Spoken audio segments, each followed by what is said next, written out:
तीनों उसी वक्त हॉस्पिटल के लिए निकल गए। मिस्टर कुमार को इमरजेंसी वार्ड में एडमिट किया गया था। उनकी हालत में कोई सुधार नहीं आ रहा था। बीपी अभी तक नॉर्मल नहीं हुई थी। जब ये लोग हॉस्पिटल पहुंचे तो कुमार किया को ही याद कर रहे थे।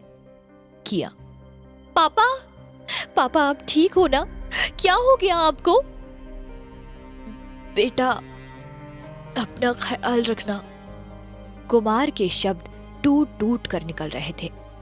किया, पापा आपको कुछ नहीं होगा, आपको ठीक होना होगा मेरे लिए। मेरा कौन है आपके सिवाय? किया बुरी तरह रो रही थी। कुमार ने एलेक्स को इशारे से अपने पास बुलाया और किया को बाहर भेज अकेले में बात करने को कहा। कुमार, एलेक्स, तुमने एक बार किया को बचाया था, मैं एक बोझ और डालता हूं तुम पर। उसका मेरे अलावा कोई नहीं है। मेरे बाद उसका ख्याल रखना। मैंने तुम्हारी आंखों में उसके लिए प्यार देखा है। मैं अपनी बच्ची तुम्हें देता हूं, उसे दुनिया से बचा के रखना। कुमार ने बड़ी मुश्किल से जोर लगाकर अपनी बात पूरी की। ये सुन एलेक्स भी इमोशनल हो गया। वो कुमार का हाथ अपने हाथ में लेकर बोला, आई प्रॉमिस, मैं किया का हमेशा ख्याल रखूंगा। एलेक्स कुमार से बात कर बाहर आता है। क्या कहा पापा ने? कैसे है वो? किया पूछती है। एलेक्स, ठीक है वो, जाओ उनसे बात कर लो। जब किया अंदर आती है, कुमार हाफ रहे होते हैं। ज्यादा बात करने से उनकी हालत और बिगड़ गई थी। किया, पापा, पापा आप ठीक हो ना? कुमार इशारे से कहते हैं कि वो ठीक है। सुरेखा अंदर आती है। सुरेखा, किया बेटा, तुम घर जाओ, मैं यहां रुकती हूं। किया, नहीं आंटी, मैं पापा को छोड़कर नहीं जाऊंगी। सुरेखा, पापा के पास मैं हूं ना? देखो वो ठीक है ना अब, तुम सुबह आके देख लेना। तभी एलेक्स अंदर आता है। आप दोनों घर जाओ, मैं यहां रुका हूं। किया, पर मैं पापा के पास रहना चाहती हूं। एलेक्स, मैं हूं ना यहां, कुछ भी होगा मैं आप लोगों को इन्फॉर्म कर दूंगा। एलेक्स के समझाने के बाद किया और सुरेखा दोनों कैब कर हॉस्पिटल से चली जाती है। रात के 2 बजे पर कुमार के सीने में तेज दर्द होता है। उनको हार्ट अटैक आता है और उनकी मौत हो जाती है। एलेक्स ये बात किया को नहीं बताता है। पुलिस आगे की फॉर्मेलिटीज में जुट जाती है। सुबह पोस्टमार्टम के बाद पुलिस डेड बॉडी लेकर घर पहुंचती है। किया सुबह सोकर उठी थी। रात में नींद नहीं आई तो सुबह जागने में देरी हो गई। अभी जागी ही थी कि बाहर एम्बुलेंस की आवाज आई। सायरन सुनकर किया चौंक गई। सुबह सुबह एम्बुलेंस क्यों?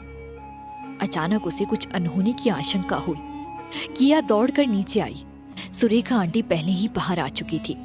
जब वो बाहर आई तो एम्बुलेंस से बॉडी निकाली जा रही थी।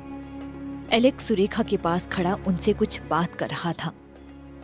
किया ने जैसे ही वो सफेद चादर में ढकी बॉडी देखी तो उसको समझ आ गया कि इसके अंदर कौन है। किया के पैरों में खड़े रहने की ताकत नहीं बची। वो जहां खड़ी थी वहीं चीख कर गिर पड़ी। उसकी आवाज सुन एलेक्स और सुरेखा पलटे। सुरेखा ने दौड़कर किया को पकड़ा। नहीं नहीं बच्चे, आंटी है ना तुम्हारे पास? पापा! किया की चीख चारों तरफ गूंज रही थी। जैसे ही बॉडी निकाल कर रख दी गई, किया दौड़ कर गई वहां। चादर हटाकर उसने पापा के चेहरे को देखा।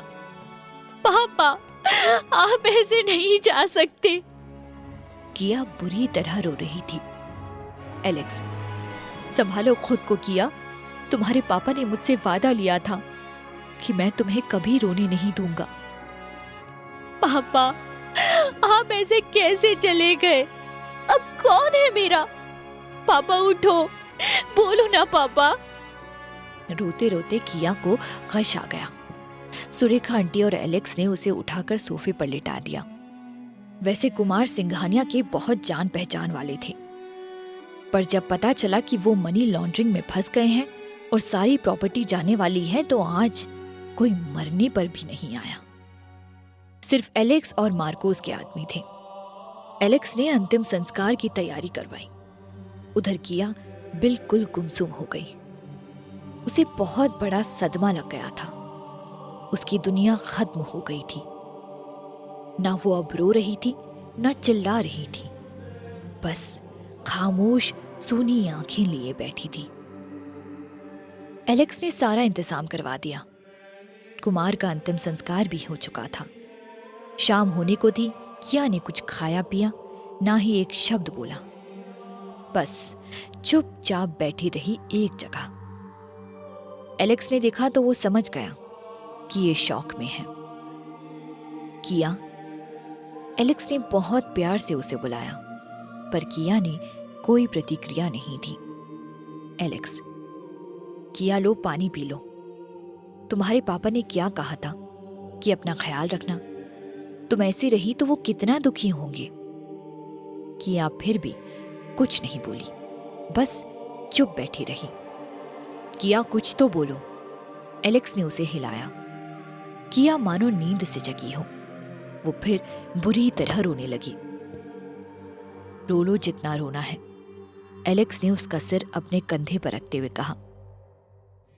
मम्मा बचपन में चली गई थी, अब पापा भी चले गए। दोनों बहुत बुरे थे, मुझे अकेला कर गए। मेरा नहीं सोचा उन्होंने, मैं अकेली कैसे रहूंगी। किया बिलखते हुए बोली। एलेक्स भी सोचकर दुखी हो गया। वो हमेशा तो इंडिया रह नहीं सकता। 2 दिन बाद वो भी चला जाएगा। फिर किया अकेले कैसे रहेगी। इतने दिनों में उसने इतना समझ लिया था कि किया दिल की बहुत मासूम है। डोंट वरी, मैं हूं ना। ये एलेक्स ने कह तो दिया, पर इन शब्दों पर उसे खुद भी भरोसा नहीं था। किया, जब मेरे पापा ही चले गए तो कोई और क्या रहेगा मेरे साथ। मैं ही मनहूस हूं। पहले मां, अब पापा। मेरे साथ कोई नहीं रह सकता। एलेक्स, खुद को ब्लेम मत करो। जो हुआ सो हुआ। अब तुम्हें खुश रहना है अपने पापा के लिए। वो यही चाहते थे कि तुम हमेशा खुश रहो।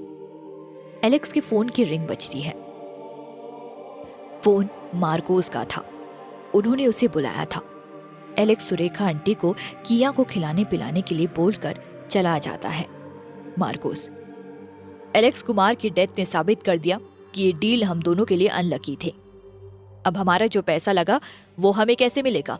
आज की कहानी बस यहीं तक। आगे की कहानी सुनने के लिए सब्सक्राइब करो इस चैनल को, और आने वाले एपिसोड्स की जानकारी पाने के लिए प्रेस करो बेल आइकॉन। तो जल्दी से आगे की कहानी सुनो कुकू FM ऐप पर।